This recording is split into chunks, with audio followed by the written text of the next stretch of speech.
ধুর, এত কাজ সংসারে আমি কি একা করতে পারি? আহা গো, আমার বউটার অনেক কষ্ট হয়ে যাচ্ছে না। আচ্ছা ঠিক আছে, তোমার জন্য একটা বান্ধবী নিয়ে আসছি। ঘরের সমস্ত কাজ তুমি তারে দিয়ে করাবা আর তুমি পায়ের উপর পা তুইলা বসে থাকবা। শোনেন, আমার কোনো বান্ধবী টান্ধবী লাগবে না, আমি নিজের কাজ নিজে করতে পারবো, বুঝছেন? ভালোই চালাক হয়ে গেছেন, মুখ দিয়ে শুধু একটু বলছি আর অমনি আপনি ঘুরাইয়া আপনার দিক দিয়ে ভালো চিন্তা ভাবনা করে নিচ্ছেন। ধরেন ভাতটা খান, খাইয়া ঘুমাইতে যান। হ্যালো গাইস, আসসালামু আলাইকুম। সবাই কেমন আছেন? আশা করি সবাই ভালো আছেন। কে কোথা থেকে দেখতেছেন আজকে মিনিট ব্লগটা অবশ্যই একটু কমেন্টে জানিয়ে যাবেন। শুরুতে বলে দিতেছি, আজকে কিন্তু তেলাপিয়া মাছ দিয়ে রান্না করব, দুই ধরনের তরকারি, মিষ্টি কুমড়া রান্না করব আর আমার পছন্দের কচু রান্না করব। তার আগে মাছটা ভাজতে দিয়ে দিলাম আর এদিকে নাস্তা করতেছিলাম। শোনেন জামাই, একটা বিস্কুট যদি চার মধ্যে পড়ে যায় আর একটা বিস্কুট দিয়ে তুলতে যাবেন না, পরে যেটা হাতে আছে সেটাও পড়ে যাবেন, তাই যেটা আছে সেটা নিয়ে শুকরিয়া আদায় করেন। কড়া করে মাছ ভাজতে গেলে যে পরিমাণ তেল লাগে তোমার জন্য প্রতিদিন কড়া করে মাছ ভাজতে হয়। মাছ ভাজতে গেলে যে কি পরিমাণ তেল লাগে তুমি জানো? আর এদিকে তুমি আমাকে প্রতিদিন বলো হিসাব করে চলার জন্য, হিসাব তো তুমি করো। তুমি এখন দিকে কাঁচা মাছ ভুনা করে তুমি সেটা তুমি খাইতে পারবে নাকি আমাকে বলো? মিষ্টি কুমড়া দিয়ে তেলাপিয়া মাছ রান্না করবো, সে কারণে মাছগুলো তো আগে ভেজে রেখে দিয়েছে, এখন মিষ্টি কুমড়াগুলো ভালো করে কষাতে হবে। রান্না করে রান্না করতেছি, এমন সময় জামাই ডাক দিতেছে, ওগো একটু শুনে যাও, তোমার জন্য কি আনছি দেখে যাও।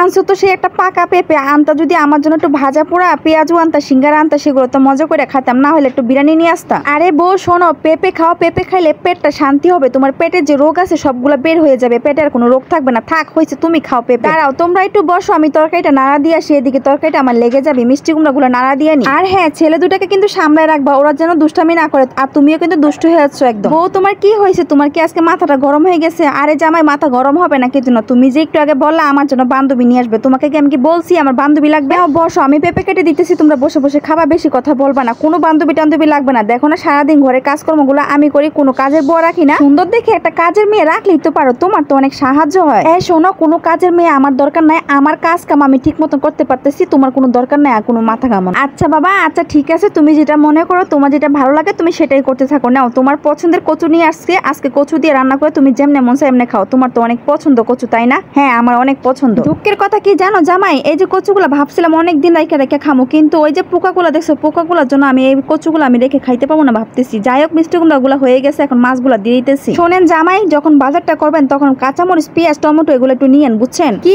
বউ, তোমার হাতে রান্না তো এমনিতে মজা, তুমি শুধু একটু খুন্তিটা নাড়া দিবা, তাই তো তোমার তরকারি মজা হয়ে যাবে। শোনেন, আপনার খাওয়া লাগবে না ধনেপাতা দিয়ে, আমি খাবো, আমার মন চাইছে খাইতে, আমার জন্য নিয়ে আসবে, ঠিক আছে? যাই হোক, কচুটা বসাই দিছি, বুঝছেন? কচু রান্না করা দেখে যাদের গলা চুলকাইতেছে দোষটা কিন্তু আপনাদের, আমার কিন্তু দোষ না, কারণ আপনি তো ঝগড়াটে হলে তো আপনার গলা চুলকাইবে। যাই হোক, কচু কিন্তু রান্না হয়ে গিয়েছে, মাছগুলো কিন্তু দিয়ে দিতেছি। আজকে তেলাপিয়া দিয়ে কিন্তু দুই তরকারি রান্না করলাম। হ্যাঁ গো বউ, তোমার ধনেপাতা, তোমার পছন্দের তরকারিতে তুমি ধনেপাতা দিয়ে রান্না করো। আচ্ছা ঠিক আছে স্বামী, ধন্যবাদ, অসংখ্য ধন্যবাদ আপনাকে এতগুলো ধনেপাতা আমার জন্য আনার জন্য। কি গো স্বামী, পাশের বাসার বিয়ে হইতেছে কার বলো তো? আমার তো টেনশন হইতেছে। আরে বউ, তুমি টেনশন করিও না, এটা তো আমার বন্ধুর বোনের বিয়ে হইতেছে, তোমার কোনো টেনশন নাই, চলো তোমাকে নিয়ে একটু ঘুরতে যায়। আচ্ছা ঠিক আছে, চলেন ঘুরতে যাই। ঘুরতে নিয়ে আসছো, কি খাওয়াবা বলো?